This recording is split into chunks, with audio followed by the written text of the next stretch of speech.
Podcasting, is it useful as a network marketer? Will it generate good leads? If you're trying to use a podcast already but not getting a breakthrough, what can you do to improve that? So let's just dive into podcasting for network marketers in this training, and you can walk away with a useful plan of action to go and get some results in your network marketing business. So first and foremost, should you bother? Well, absolutely, I believe that you should. Reason being is it's one of the very few methods where you can put content out there and leverage somebody else's audience. So such as a YouTube video, you can put a YouTube video out there and you're able to get YouTube's audience in front of your content. You don't have to pay for that audience. You didn't have to advertise. You didn't have to, do anything other than upload the video and know about SEO. And you will get free visitors to that content. Same thing with a podcast.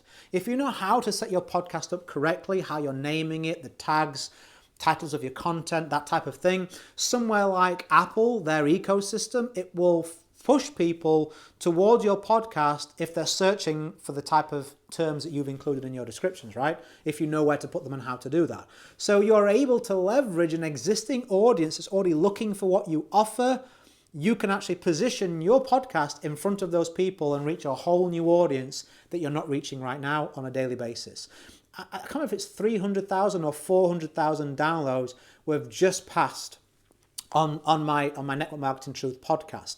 I've never paid to advertise it. That's all traffic that's been sent by other platforms for free. 400,000, I think it's 400,000 downloads. So we're shuttling on to 500,000.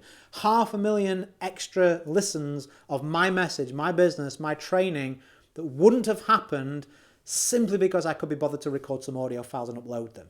And that moves me on to the second point. It's one of the simplest ways to get into content marketing. If creating a video is a bit too much for you, or do you really want to be in front of camera? Oh my goodness, you're a bit nervous. Live video, oh, I don't know. Podcasting, just because your face isn't displayed, for some reason, it takes a bit of pressure off.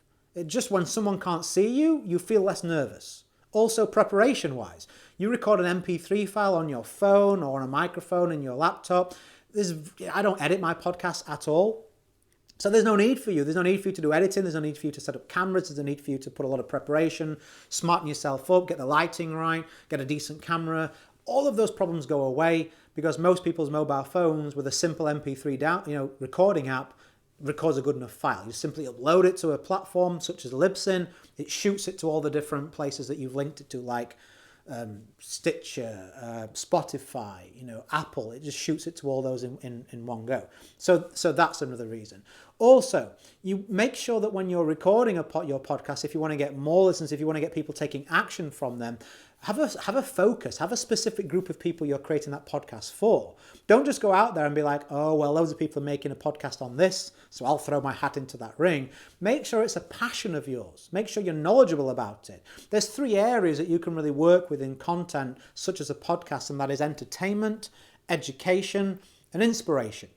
So pick one of those 3 that you feel you're strongest at, and then pick a subject that you know that you're happy to speak about for consistently on, and make that your theme.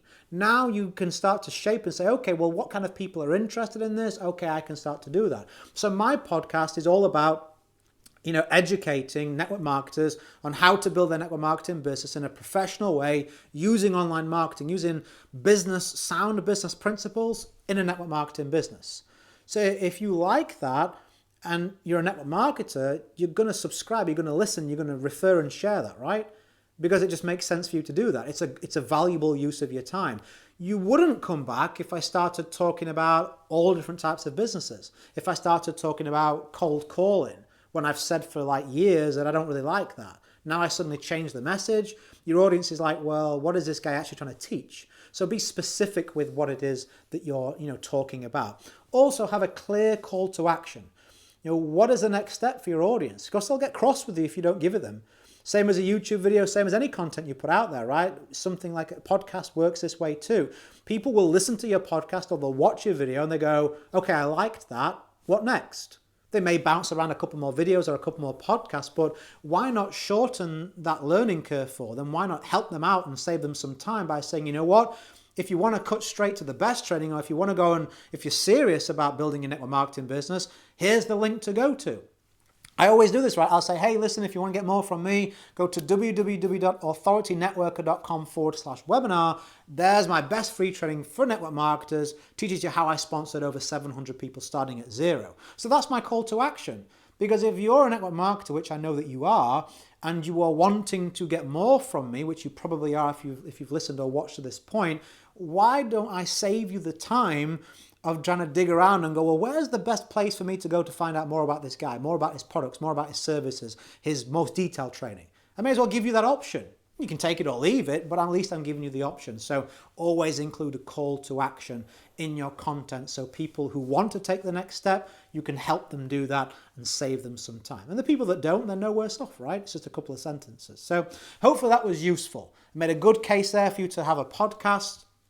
If you're not sure how to set that up, if you want to know kind of what the services that I use are, just by all means shoot me a message. I'm not affiliate for them or anything like that, but I'll happily share those resources with you. There's a few different ones that I used. I don't want to kind of get into listing things on here, but feel free to reach out. LinkedIn or Facebook is the best place to find me. I jump on there 20 minutes a day to respond to messages. I gave you the link earlier on. I'll not give you the call to action again. It's in the description or the comments if you want to go and take a look at that. And as always, go create a day in a life that counts. Always have more desires than excuses. If you're a subscriber, I'll catch you on the next one and have a fantastic day. Bye for now.